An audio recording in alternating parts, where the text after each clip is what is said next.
श्री श्री भक्ति संदर्भ। श्री प्रहलाद जी ने स्वयं श्री नरसिंह देव के प्रति आराध्य तथा आराधक दोनों की कामना शून्यता का निरूपण किया है।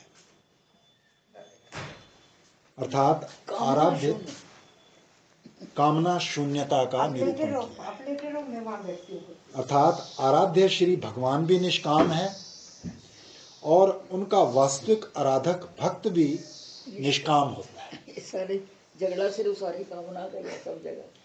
श्रीमद् भागवत में श्री प्रहलाद जी ने कहा है कि जो स्वामी से अपनी कामनाओं की पूर्ति चाहता है वो तो उसको गुलाम बनाना चाहता है। वो सेवक नहीं है। वो सेवक नहीं, वो तो मालिक हो गया। और जो स्वामी सेवक से सेवा लेने और स्वामी बनने की इच्छा से उसकी कामना पूर्ति करता है वो स्वामी नहीं। वो स्वामी नहीं। दोनों एक है, ठगी कर दी। मैं आपका निष्काम सेवक हूं और आप भी स्वामित्व पाने की इच्छा रहित हैं। इसलिए जैसे राजा और उसके सेवकों का परस्पर स्वार्थपर संबंध रहता है वैसा संबंध आपका और मेरा नहीं है। सारांश ये है कि निस्वार्थ संबंध ही श्री भगवान के प्रति होना वास्तविक सेवक का धर्म है और इसी का नाम केवला भक्ति है। केवला भक्ति। श्री प्रहलाद जी ने और भी कहा है कि श्री भगवान अपने स्वरूप साक्षात्कार से परिपूर्ण है। उन्हें अपने लिए क्षुद्र पुरुषों से पूजा ग्रहण करने की आवश्यकता नहीं है। वो करुणावश भक्तों के हित के लिए उनके द्वारा की हुई पूजा भले ही ग्रहण कर लेते हैं, जैसे अपने मुख का सौंदर्य दर्पण में दिखने वाले प्रतिबिंब को भी सुंदर बना देता है, वैसे ही भक्त श्री भगवान के प्रति जो सम्मान प्रकाशित करता है वो उसे ही प्राप्त होता है। ये श्री भगवान मान पूजा को अपने भक्त से ग्रहण करने की इच्छा नहीं करते, क्योंकि वो अपने भक्त को ही प्राप्त कर पूर्ण अर्थात परम संतुष्ट हो जाते हैं। दूसरा कारण ये भी है कि वो करुणामय है। भक्त को उनकी पूजा के लिए प्रयास चेष्टा करनी पड़ती है तो श्री भगवान उसे सहन नहीं करते। कैसे? भक्तों के विषय में ये बात है तो उत्तर बताते हैं कि जो अविदुष अर्थात अविद्वान है या अनजान है, जैसे पिता के सामने बालक कुछ नहीं जानता, वैसे जो श्री भगवान के सामने कुछ नहीं जानते ऐसे भक्त। श्री प्रहलाद जी की अपनी एक जातीय बालकों के सामने ये दैन्योक्ति है अथवा अविद्वान कहने का तात्पर्य है श्री भगवत आवेश के अतिरिक्त और कुछ भी नहीं जानते। तो जो भगवत आवेश जानते हैं वो सब कुछ जानते हैं। दोनों प्रकार के अर्थों में श्री भगवान की करुणा को प्रकाशित करने का भाव है। तो क्या मनुष्य को श्री भगवान की पूजा नहीं करनी चाहिए? इस आशंका का समाधान करते हुए कहते हैं कि भक्त जन श्री भगवान की जो जो पूजा संपादन करते हैं वो सब उनके लिए ही हुआ करती है। श्री भगवान के सम्मान मात्र से वो अपना सम्मान मानते हैं और उसे अति सुख रूप मानकर ही श्री भगवान की मान पूजा करते हैं। जो भगवत एक जीवन भक्त हैं उनके लिए श्री भगवान का सम्मान ही एकमात्र अपना सम्मान मानना युक्त ही है। दृष्टांत रूप में जैसे कहा गया है कि अपने मुख की जो शोभा सजाई जाती है वही शोभा ही दर्पण में प्रतिबिंबित मुख की होती है, उसके अतिरिक्त और कोई नहीं होती। इसीलिए प्रहलाद जी ने असुर बालकों से कहा है कि श्री भगवान को प्रसन्न करने के लिए ब्राह्मणत्व, देवत्व, ऋषित्व, सदाचार और विविध ज्ञानों से संपन्न होना अथवा दान, तप, यज्ञ, शारीरिक और मानसिक पवित्रता और बड़े बड़े व्रतों का पालन करना पर्याप्त नहीं। श्री भगवान तो केवल शुद्ध प्रेम भक्ति से ही प्रसन्न होते हैं और सब तो विडंबना मात्र है। अमलया अर्थात निष्काम भक्ति से विडंबना। वैसे भी देखो भगवान की सेवा करने से वो अपने को ही मिलती है, तो ये तो सब संसार के लिए भी घटित है। हम किसी की सेवा करते हैं तो आनंद हमको मिलता है ना, उसका तो चलो दुख दूर हो गया, कुछ आपने सेवा कर दी तो आनंद तो आपको आया, और फिर उसके सेवा फल के बाद आपने भगवान का अंश देख के उसके सेवा करी तो उससे तुम्हारा भगवान भी प्रसन्न हो गए, तो डबल फायदा तो करने वाले को ही हुआ। ये समझ आ जाए तो दुनिया में कोई झगड़ा ही ना रहे। पर समझ आनी बड़ी कठिन है, क्योंकि उसका तात्पर्य केवल उसमें भी यही था कि ये समझ आना बड़ा कठिन है। सेम यही लाइन आपने जैसे कहा। पर करके देखो ना, जो करने लग जाता है ना फिर उसको मजा आ जाता है। फिर उन्होंने कहा कि सिर्फ ये फिर वो जान जाता है कि हाँ, गुच्छी कहाँ थी, गुच्छी कहाँ थी। हाँ। जैसे उन्होंने सिर्फ हृदय ग्रंथि तभी छूटती है। हाँ। श्री प्रहलाद जी ने कहा है, हे देव, मैं स्वभावतः कामनाओं में आसक्त हूं, अतः इन सब वरों द्वारा कामनाओं के संग से भयभीत हो रहा हूं। अनासक्त और मुमुक्षु होकर आपके शरणागत हुआ हूं। यहाँ जो प्रहलाद जी ने अपने को मुमुक्षु कहा है, उसका अर्थ मुक्ति कामी नहीं है, बल्कि कामनाओं के त्याग का इच्छुक ही है। क्योंकि श्री भागवत में उन्होंने स्पष्ट कहा है कि हे वर देने वालों में श्रेष्ठ भगवान, आप यदि मेरा अभिष्ट वर मुझे प्रदान करना चाहते हैं तो आपसे यही वर चाहता हूँ कि मेरे हृदय में और किसी प्रकार की कामना का उदय ही ना हो। इन वचनों से स्पष्ट है कि श्री प्रहलाद जी मुक्ति कामी अर्थात अपने दुख की आत्यंतिकी निवृत्ति नहीं चाहते। श्री भागवत में श्री नारद जी ने पहले ही कह दिया था कि प्रहलाद जी बालक होते हुए भी ये मान चुके थे कि किसी प्रकार का वर मांगना प्रेम भक्ति का विघ्न है। इसी प्रकार राजा श्री अम्बरीश का जो यज्ञ अनुष्ठान था वो केवल लोक संग्रह के लिए ही था, ऐसा जानना चाहिए। इसी बात को लक्ष्य करके कहा गया कि राजा अम्बरीश के एकांत भक्ति भाव से प्रसन्न होकर श्री भगवान ने उनकी रक्षा के लिए चक्र सुदर्शन को नियुक्त कर दिया, जो विरोधियों को भय और भक्तों को अभय प्रदान करने वाला है। राजा अम्बरीश की भक्ति में इहलौकिक निष्कामत्व था। भक्ति के द्वारा का जीविका उपार्जन या मान प्रतिष्ठा उपार्जन करने का भाव नहीं था। गरुड़ पुराण में शुद्ध भक्ति का यही लक्षण कहा गया है। श्री विष्णु को उपजीविका अर्थात जीविका उपार्जन का उपाय ना बनाना ही शुद्ध भक्ति है। बड़ा सरल डेफिनेशन दे दी है, बहुत ही सरल डेफिनेशन दे दी है कि जीविका का उपार्जन ना बनाओ, ये शुद्ध भक्ति है।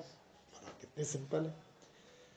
श्री प्रहलाद जी ने कहा है, हे पुरुषोत्तम, मौन, ब्रह्मचर्य, शास्त्र श्रवण, तपस्या, स्वाध्याय, स्वधर्म पालन, युक्ति पूर्वक शास्त्र व्याख्या, एकांतवास, जप, समाधि, मोक्ष के ये प्रसिद्ध साधन हैं।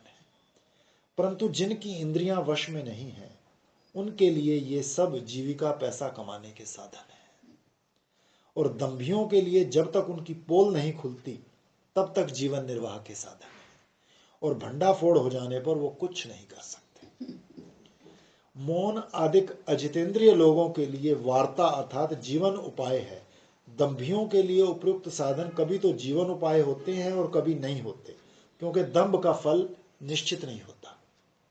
इसलिए श्री भागवत में कहा गया है कि जो लोग निष्काम भाव से भगवत उपासना में लगकर मोक्ष पर्यंत की भी प्रार्थना वांछा नहीं करते, वे ही स्वार्थ कुशल हैं, अर्थात वे अपना वास्तविक स्वार्थ साधने में निपुण हैं, यही स्वार्थी हैं। हाँ। श्लोकस्थ परम शब्द का अर्थ यहाँ मोक्ष किया गया है, जो श्रीधर स्वामी जी के द्वारा। इसलिए कहा गया है कि श्री भगवान को प्रसन्न करने के लिए ब्राह्मणत्व और ऋषित्व आदि पर्याप्त नहीं है, ये ठीक कहा गया है। इसलिए ये भगवत भक्ति ही समस्त शास्त्रों के सार रूप में कही गई। श्रीमद् भागवत में श्री प्रहलाद जी ने और कहा कि श्री कृष्ण का श्रवण कीर्तन स्मरण पाद सेवन अर्चन वंदन दास्य सख्य आत्मनिवेदन, ये नवदा भक्ति यदि किसी व्यक्ति द्वारा भगवान श्री कृष्ण में अर्पित होकर साक्षात भाव से अनुष्ठित हो तो उसने ही उत्तम अध्ययन किया है, ऐसा मैं मानता हूं। श्रवण कीर्तन से भगवान के नाम गुण आदि का श्रवण कीर्तन अभिप्रेत है। स्मरण से भी उनकी नाम गुण लीलाओं का चिंतन स्मरण जानना चाहिए। पाद सेवन का अर्थ परिचर्या या सेवा, अर्चन का अर्थ विधि युक्त पूजा, वंदन का अर्थ श्री भगवान को नमस्कार करना, दास्य का अर्थ कि मैं श्री भगवान का दास हूँ ऐसा अभिमान या मंतव्य, सख्य से श्री भगवान को अपना बंधु जानकर उनकी हित कामना करना। आत्मनिवेदन का अभिप्राय है बिके हुए गौ या घोड़े की तरह अपने शरीर इंद्रिय आदि समस्त को एकमात्र भगवत सेवा के लिए क्रयकर्ता स्वरूप खरीदार जैसे हों श्री भगवान, उनके अर्पण कर देना। नवदा भक्ति। जहां अपने भरण पोषण की भी चिंता अपने को नहीं करनी होती। पूर्व महापुरुषों ने नवदा भक्ति के अनुष्ठान करने वाले भक्तों के नाम इस प्रकार उदाहरण रूप से उल्लिखित किए हैं। भगवान श्री कृष्ण की कथा श्रवण में राजा परीक्षित, कीर्तन में श्री सुखदेव मुनि, स्मरण में श्री प्रहलाद जी, पाद सेवन में श्री लक्ष्मी जी, अर्चन पूजा में श्री पृथु महाराज, वंदन में श्री अक्रूर जी, दास्य में श्री हनुमान जी, सख्य में श्री अर्जुन तथा सर्वात्म निवेदन में राजा बलि आदर्श स्थानीय है। इन्होंने श्री कृष्ण की उत्तम परम प्राप्ति की है। उक्त 9 लक्षण हैं जिसके ये नवदा भक्ति है। यदि वो भगवत विषय में साक्षात रूप से अनुष्ठित हो, किंतु करने के बाद जैसे कर्म अर्पण किए जाते हैं उस परंपरा की भांति अनुष्ठित ना हो, वो भी श्री विष्णु कृष्ण को अर्पण की गई हो, अर्थात श्री कृष्ण के लिए ही ये भक्ति है, इस भावना से अनुष्ठित की गई हो, परंतु धर्म अर्थ आदि की कामना से अर्पित ना की गई हो, ऐसी भक्ति के अनुष्ठान करने वाले का जो अध्ययन अनुशीलन है उसको मैं उत्तम मानता हूं, ऐसा श्री प्रहलाद जी ने कहा है। गोपाल तापनी श्रुति में भी कहा गया कि भक्ति शब्द का अर्थ है श्री भगवान का भजन, अर्थात इस लोक और परलोक विषयक धर्मों का चिंतन त्याग कर श्री भगवान में ही मन को स्थिर या स्थापन कर देना, इसी का दूसरा नाम नैष्कर्मण्य है। ये कोई आवश्यक नहीं कि साधक उक्त सभी 9 अंगों का ही अनुष्ठान करे, कोई भी कर सकता। उनमें से किसी अंग के अनुष्ठान से भी साध्य वस्तु अर्थात भगवत प्रेम की प्राप्ति सुनी जाती है। कहीं कहीं जो दूसरे अंगों के साथ मिश्रित रूप से अनुष्ठान दिखता है तो वो साधक की श्रद्धा और रुचि के अनुसार पृथक पृथक होने से होता है। इसलिए नवलक्षणा या नवदा भक्ति से सामान्य भक्ति के कथन से भक्ति मात्र का अनुष्ठान ही विधान किया गया है, ऐसा जानना चाहिए। अन्य अन्य समस्त अंग भी इन नवलक्षणों के अंतर्भुक्त होने से इसका नवलक्षणत्व कहा गया है। अब इस अकिंचना नामक भक्ति की सर्वोपरि भूमिका में अवस्थित अधिकारी विशेष की निष्ठा को दिखाने के लिए दूसरी प्रक्रिया को आरंभ करते हैं। प्रथमतः पर तत्व श्री कृष्ण के प्रति जो बहिर्मुखता है उसको दूर करने के लिए जिस किसी प्रकार से उनकी सन्मुखता ही जीव के लिए कर्तव्य रूप में शास्त्रों ने निरूपण की है। ये सन्मुखता 3 प्रकार की है। एक, पर तत्व का निर्विशेष रूप जो ब्रह्म नामक आविर्भाव है उसकी ज्ञान रूप सन्मुखता। दूसरा, पर तत्व का सविशेष रूप जो भगवान नामक आविर्भाव है उसकी भक्ति रूप सन्मुखता। तीसरा, पर तत्व के उक्त दोनों आविर्भावों की प्राप्ति का द्वार स्वरूप कर्मर्पण रूप सन्मुखता। मनुष्य की योग्यता भेद से इन तीनों के व्यवस्थापन के लिए सामान्यता लोक में ज्ञान, कर्म और भक्ति ये तीनों उपाय स्वरूप है। अपनी अपनी रुचि है जो, इसके अतिरिक्त और कोई उपाय नहीं है। श्रीमद् भागवत में श्री भगवान ने कहा कि जीवों का कल्याण विधान करने के लिए मैंने ज्ञान, कर्म, भक्ति ये 3 योग कहे हैं। इसके अतिरिक्त और कोई भी उपाय नहीं। योग अर्थात उपाय, माया अर्थात वेद शास्त्र के कारण स्वरूप मुझ भगवान द्वारा श्रेयांसी मतलब कल्याण अर्थात मुक्ति, त्रिवर्ग धर्म, अर्थ, काम तथा प्रेम, इससे भक्ति को कर्म से पृथक माना गया है। ब्रह्म एवं भगवान स्वरूपों में अधिकार के भेद का कारण अगले 2 श्लोकों में वर्णन करते हैं। श्रीमद् भागवत में भगवान ने उद्धव जी के प्रति कहा है कि जो लोग कर्मों तथा उनके फल से विरक्त हो गए हैं और उनका त्याग कर चुके हैं वो ज्ञान योग के अधिकारी हैं। जो कर्मों तथा उनके फल से विरक्त नहीं हुए वो सकाम व्यक्ति कर्म योग के अधिकारी है। जो व्यक्ति ना तो अत्यंत विरक्त है ना ही अत्यंत आसक्त और किसी शुभ कार्य के सौभाग्यवश मेरी श्री भगवान की लीला कथा आदि में जिसकी श्रद्धा हो गई है वो भक्ति योग के अधिकारी है। क्योंकि भक्ति योग में ज्यादा आसक्ति अनासक्ति भी नहीं चाहिए, ज्ञान चाहिए ज्यादा। इन लोगों में जो निर्विण्ण है अर्थात इस लोक के तथा परलोक के विषय भोगों के सुख से जिनका चित्त विरक्त हो गया है इसलिए वो उन विषय सुख के साधन रूप लौकिक या वैदिक कर्मों का त्याग कर देते हैं, न्यायशील हो जाते हैं। विषयों से विरक्त चित्त तथा न्यासी, इन दोनों विशेषणों से दृढ़तर मुक्ति की कामना रखने वाले ही लोग अभिप्रेत हैं। ऐसे लोगों को ज्ञान योग ही सिद्धिप्रद होता है। इस प्रकार अंतिम वाक्य के साथ अन्वय करना चाहिए। श्री भागवत में कहा गया है कि जिनको श्री भगवान के प्रेमी भक्तों का सा स्वभाव या शिक्षा मिली है, वो देव माया को जान लेते हैं और तर जाते हैं। इसी श्लोक में यह भी उल्लेख है कि स्त्री शूद्र आदि नीच या पाप योनियां भी भक्तों के संग प्रभाव से देव माया को जान जाते हैं और उसको पार कर जाते हैं। इससे भक्ति योग के अधिकार में कर्म योग के अधिकारियों की तरह जाति आदि का कोई नियम नहीं। यहाँ शुभ कर्म से केवल भक्त संग और भक्त कृपा ही मानी गई है। श्रीमद् भागवत में कहा गया है कि पवित्र तीर्थों का सेवन करने से वहां भक्तों का संग और कृपा प्राप्त होने से भगवत कथा में रुचि या श्रद्धा उदित होती है। उपयुक्त दोनों श्लोकों की आगे स्वयं व्याख्या करते हैं। श्रीमद् भागवत में श्री भगवान ने कहा कि जिस व्यक्ति की मेरी कथा में श्रद्धा पैदा हो गई और समस्त कर्मों से विरक्त हो गया तथा कामनाओं को दुख रूप भी जान चुका, किंतु उनका त्याग करने में समर्थ नहीं है, वो उन कामनाओं को भोग कर तथा उनको दुख पैदा करने वाली जानने के बाद उनकी निंदा करते हुए मुझ में प्रीति करे तथा श्रद्धा और दृढ़ निश्चय युक्त होकर मेरा भजन करे। निंदा भी करता पर छोड़ नहीं सकता ना। निंदा तो करता भोग की, पर छोड़ नहीं सकता ना। तदनंतर श्री भागवत में श्री भगवान ने कहा कि हे उद्धव, जो मेरी भक्ति युक्त है और मुझ में जिसने चित्त को लगा दिया है, ऐसे भक्ति योग संपन्न व्यक्ति के पक्ष में ना तो ज्ञान और ना ही वैराग्य प्राय कल्याणकारी होता है। श्री भागवत में कहा कि कर्म तप ज्ञान वैराग्य योग आदि साधनों से जो कुछ भी फल प्राप्त हो सकता है, भगवत भक्त को भक्ति के प्रभाव से वो अनायास ही प्राप्त हो जाता है। इसलिए कर्मों से भी वैराग्य की अपेक्षा भक्ति। लेकिन अगर अंधाधुंध भक्ति में भी विवेक ना हो तो फल प्राप्त नहीं होता। विवेक जरूरी है। भक्ति ही सर्वोत्तमा है, ऐसा विश्वास उदित हो जाने पर अपने आप ही कर्मों से विरक्ति हो जाती है। अतः ये निर्विण शब्द यहाँ अनुवाद पुनरुक्ति मात्र है।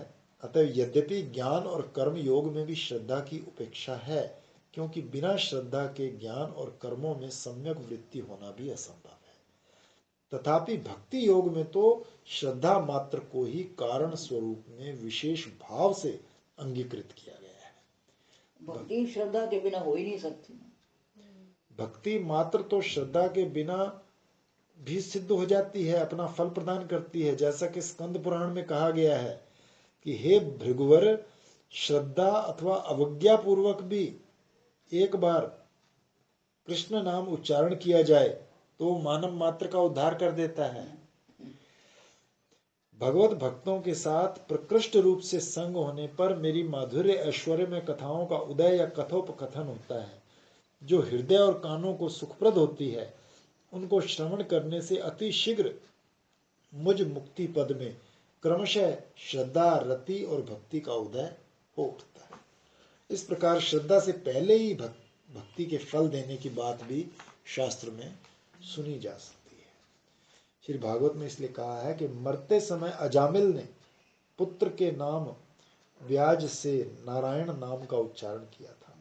वो भी जब वैकुंठ धाम को प्राप्त हुआ, तो जो व्यक्ति श्रद्धा से भगवत नाम उच्चारण करते हैं तो उनके विषय में क्या कहना। यानी कि जैसे बता रहे हैं ज्ञानता से या वैसे ही लिया, अपेक्षाकृत भी नाम लिया गया है, तो वहां से मतलब भक्ति स्टार्ट हो जाती है, ये मतलब है। हाँ, कोई भी चीज जाया तो नहीं जाती, लेकिन अगर विवेक के साथ और प्रेम के साथ किया जाए तो जल्दी। हाँ। नहीं मतलब जो स्टार्टिंग लेवल होता होगा वो ऐसे ही होता होगा, जैसे अज्ञानता में ले लिया तो ये फिर स्टार्टिंग करते करते जैसे कहते हैं आप बता रहे हो, भक्ति आगे चली जाती है। इसीलिए तो भक्ति की सीढ़ियां लिखी है ना। हाँ।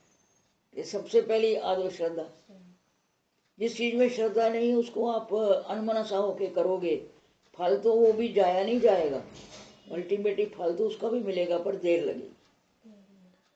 इन वाक्यों द्वारा श्रद्धा होने पर भक्ति श्रेष्ठ फल प्रदान करती है, यही जाना जाता है। श्रद्धा शास्त्रीय अभिधेय वस्तु के अवधारण का ही अंग है, क्योंकि अभिधेय वस्तु संबंधी विश्वास का नाम ही श्रद्धा है। इसलिए श्रद्धा अनुष्ठान का अंग नहीं है।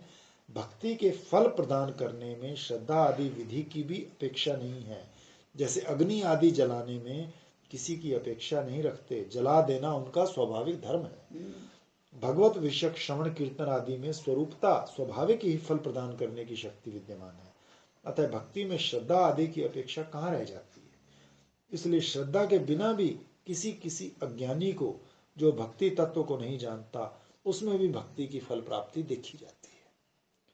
जैसे पहले कहा है कि श्रद्धा से अथवा अवहेलना से भी एक बार कृष्ण नाम उच्चारण से मनुष्य का उद्धार हो जाता है। अवहेलना यद्यपि अपराध है, फिर भी यदि अनजाने में घटित होती है और दुष्ट स्वभाव से जानबूझकर नहीं की जाती, तो वो भक्ति के फल प्रदान करने में बाधा नहीं डालती। परंतु यदि थोड़ा भी ज्ञान है और जानबूझकर उद्यत होकर भक्ति अंग की अवहेलना की जाती है, तो विपरीत क्रिया होती है, अर्थात भक्ति की फल प्राप्ति में बाधा पड़ जाती है।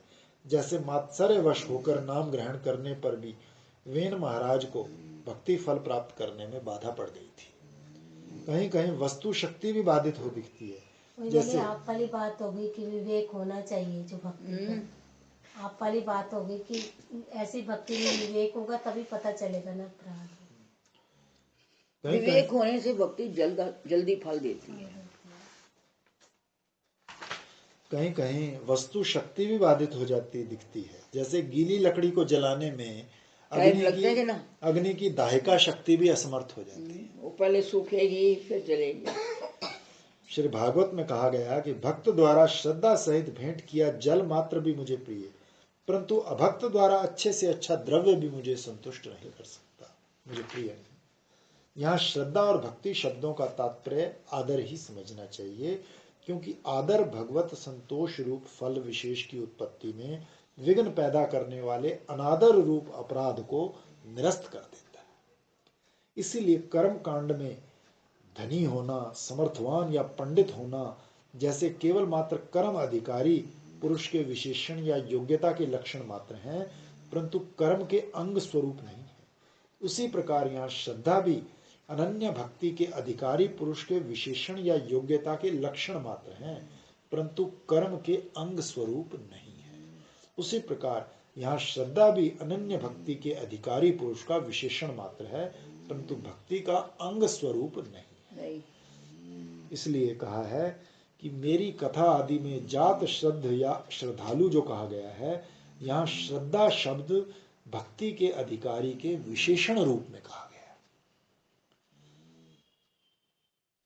है। इस प्रकार अनन्य भक्ति के अधिकार के कारण स्वरूपा श्रद्धा का वर्णन किया गया। वो अधिकारी कैसे भजन करे उसकी शिक्षा करते हैं कि वो श्रद्धालु या विश्वास युक्त होता है, प्रीत अर्थात भजन में उत्पन्न रुचि में आसक्त होता है, दृढ़ निश्चय अर्थात साधन की चेष्टा में शिथिलता या बहिर्मुखता रहित होता है। ऐसा पुरुष जब एकदम समस्त कामनाओं को परित्याग करने में असमर्थ होता है, तो वो उनका भोग भी करता है और उसकी निंदा भी करता है। निंदा करने का कारण ये कि उनका फल अंत में दुख शोक ही पैदा होता है। और यहाँ कामनाओं का तात्पर्य पापजनक कामनाएं नहीं समझनी चाहिए, क्योंकि शास्त्र में किसी प्रकार भी पापजनक कर्म का विधान नहीं है। बल्कि विष्णु पुराण में कहा गया है कि जिस व्यक्ति की मन बुद्धि पर स्त्री, पराय धन और पर हिंसा से रहित है, हे राजन, उसी पर ही श्री केशव प्रसन्न होते हैं। इस वाक्य में कर्म अर्पण से पहले ही सब पाप कर्मों का निषेध किया गया है। निष्काम कर्म प्रसंग में और कोई कर्म आचरण नहीं करे। इस वचन में भी कर्म परित्याग के विधान द्वारा दुष्कर्मों, पाप कर्मों का परित्याग तो विशेष रूप से वर्णन किया गया है। विष्णु धर्मोत्तर में कहा गया कि श्री भगवान के रचे नियमों का जो उल्लंघन करता है वो भगवत भक्त नहीं है, क्योंकि श्री भगवान सदा सदाचार धर्मपरायण व्यक्तियों की पूजा ग्रहण करते हैं। इस वचन द्वारा वैष्णव जनों के लिए भी दुष्कर्मों का निषेध किया गया है। श्रीमद् भागवत में कहा गया है कि श्री भगवान के चरण कमलों की सेवा रुचि तपस्वियों के असंख्य जन्मों की संचित चित्त मलिनता को तत्क्षण दूर कर देती है। इस श्लोक में सद्य शब्द के प्रयोग से जाना जाता है कि जिनकी भगवत चरण सेवा में केवल रुचि ही उत्पन्न हुई, उनकी चित्त मलिनता अर्थात पापों में प्रवृत्ति विनष्ट हो जाती है।